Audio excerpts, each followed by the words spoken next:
New season. I'm sure you're trying to forget last season. So what's kind of been the overall, message that you've been giving to your new crop of guys coming in this year? Well, guys have been working hard. We got an early start with our trip to Canada in August, and we've been working hard. We got a lot of new faces. We don't need to compare him to Kobe Bryant. We could just appreciate or not appreciate what he's doing now.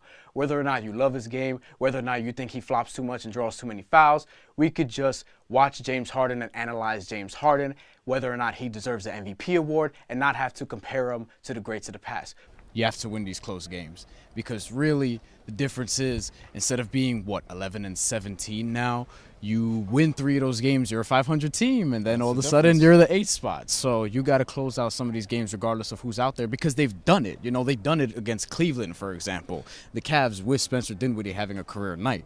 You also mentioned not just basketball, but wanting to inspire, these players that you're going to start working with soon. How important is that to you? Just not even from an X's and O's standpoint, but having that impact on these young women off the court.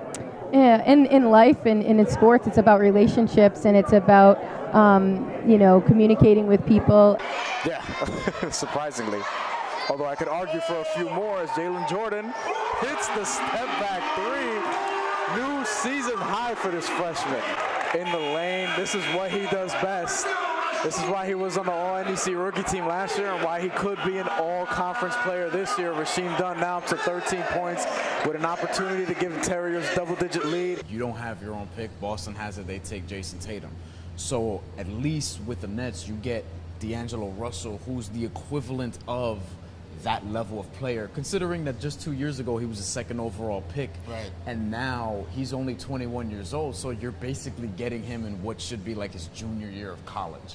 If they really execute the style of play that they wanted to execute last year, but they had difficulties with the injury to Jeremy Lin and things of that nature, now you can implement that, and if you stay relatively healthy, like Pooh said, you could probably be looking at 35, maybe even 40 wins, maybe even the 8th seed.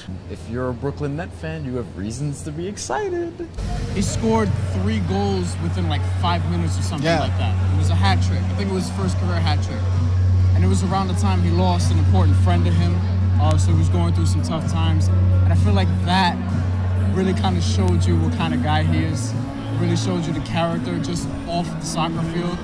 He wanted to do that for his friend. He told me that after because his friend was right there, was going through it, was in the hospital in critical condition, whatever. And then shortly after that, he passed, but he did that in his honor. I think that's what I remember Dominic Flanga for, along with, of course, being on the championship teams. You know what I mean? He was a part of this big dynastic run, one of the best players in the NEC, and hopefully just great things from here on out.